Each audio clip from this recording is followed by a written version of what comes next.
No, absolutely, absolutely. So from a residency perspective, because I mean we have enough, work of our own here at Tax Ops about that, but I guess in your opinion, or I guess, do you feel like there's a lot of differences between like some of the states with respect to, I know New York's very aggressive, right?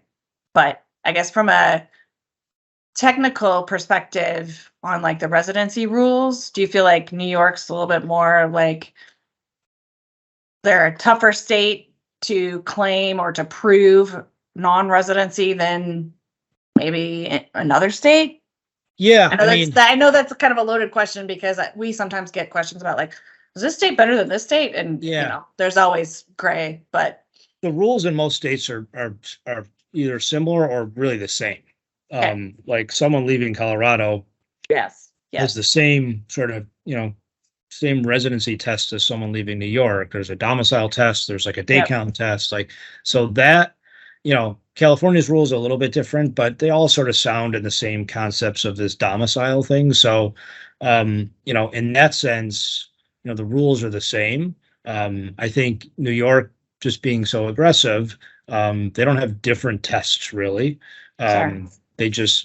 They're more aggressive in enforcing those tests. The benefit is, because of that, and because there's such a long history in New York, sort of fighting these cases, and there's like 300 tax auditors who do this work, there is lots of guidance out there as to what matters in these cases and what doesn't. There's tons of cases. Sure. There's 100 pages of audit guidelines where they sort of like the IRS has a audit manual. They have that for residency cases and non-resident allocation cases. It's awesome, right? So, I mean, you have all this material out there to sort of guide a practitioner when they have an audit. Whereas if someone leaves Colorado or something, it's like, well, I know. there's no sort of wealth of Correct. precedent, so, Right. and the reason is because, well, maybe Colorado isn't chasing people for the 5% or whatever tax there, so, Right. I just think that's the difference. It has allowed us to sort of practice, especially in residency, on a multi-state basis because of our experience just in dealing with the nuances of the residency rules that maybe haven't come up in a California case, but Sure. it's the same test. So we're Right. able to sort of apply that knowledge and helping folks navigate some of these issues in other states. Yeah, I could see that. Yeah, because I Yeah. mean, and you got to think that even like a Colorado, which again may not be as aggressively pursuing, residency audits, at least today, right? They would potentially look to some of those others. I mean, and this happens all the time, regardless of, really what kind of type of tax it is or what the issue is, but they do look to other states for guidance as to, okay, how would they apply those rules, right? And we do the same thing in our practices. Yep. So, Yep, yeah, for sure. Yeah. I mean, yeah, there's Connecticut is, their income tax is newer. It was been in place since the 90s, but there's tons of Connecticut income tax cases where the court says, well, we don't have anything on this, but there's a case in New York, and since our laws right. are So similar, it's so similar. there's Yeah, in some instances it's flat out reliant on what happens in New York. So yeah, sure. that's all helpful kind of knowledge and guidance as we're helping people manage these issues in other states too. Sure. So I guess what would be kind of like your like takeaway for like it doesn't even have to be like in a private equity firm who might be like going to look to acquire, but any kind of like acquirer, kind of what would be kind of like the takeaway from your perspective, for them to, if they're looking to acquire a company. From the sort of the private equity side of things. Yeah. Well, I mean, so there's two aspects of it. One is, what we talked about initially, which is make sure you're not buying a bag of goods that's got state tax problems up the yin yang. You know what I mean? Like, so, Yep. obviously you got to do your due diligence there. I mean, that's, from Right. from the state tax perspective, that's what those folks need to have in mind, just like we discussed. And you get good accountants and lawyers to do your due diligence, and you might find a lot of stuff under the rocks you uncover, but at least you're doing it before you buy the company and you ride off into the sunset. The sort of taxation of this we talked about in our our seminar last week, that the taxation of sort of private equity owners is interesting because they often will benefit from the sort of carried interest kind of concept, where a lot of their, they'll have management sort of fee income, and Mhm. management fee income is taxable in states where the work is being done, even if you're not a resident of that state. But a lot of the sort of wealth creation that happens for folks in the private equity world is through sort of pieces of their target companies they acquire, and then when they sell, again, it's whatever that's called. Well, I call it carried interest, but it's sort of their piece of these companies.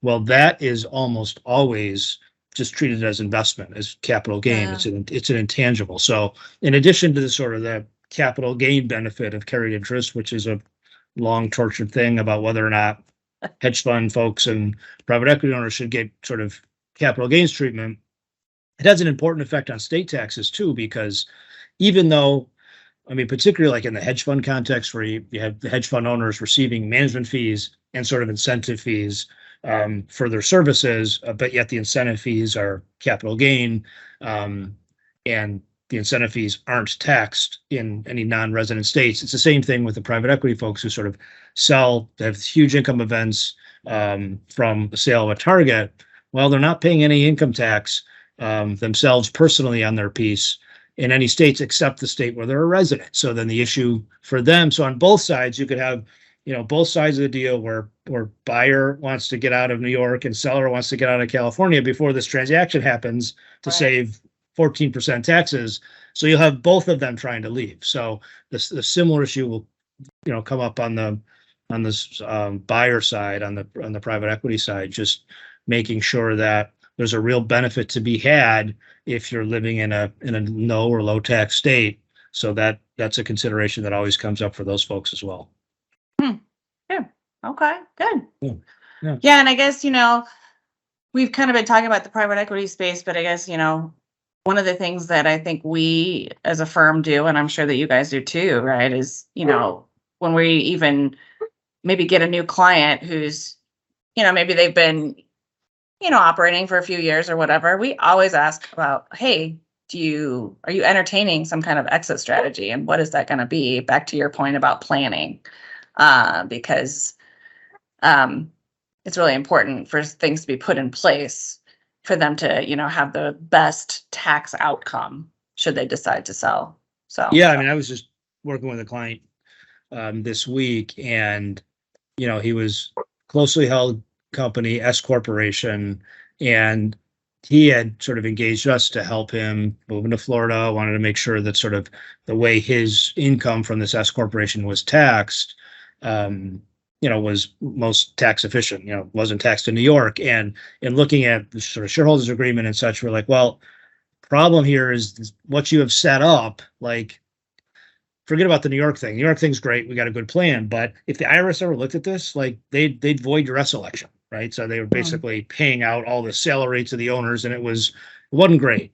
It's a little, that kind of stuff is kind of outside my wheelhouse, but I grabbed one of my federal tax partners, and he was like, yeah, this is super bad from an S election standpoint. But they've been around for decades and no one's ever raised it. And, a client was like, okay, well, thanks for pointing that out, but what am I going to do about it? Like, it is what it is. And who cares? Because, the IRS hasn't brought it up. New York's probably not going to bring it up. But the issue was, well, do you want to sell? Oh yeah, we might sell in 5 years. Well, I tell you what, that buyer is not going to be happy that the company it's acquiring has had a blown S election for 20 years, right? So knowing sort of the long-term picture becomes super important in situations like that. Okay, well, thanks everybody for joining us today on Saltivation, and a special thanks to Tim for joining us as our special guest, and we'll catch you next time. All right, thanks for having me.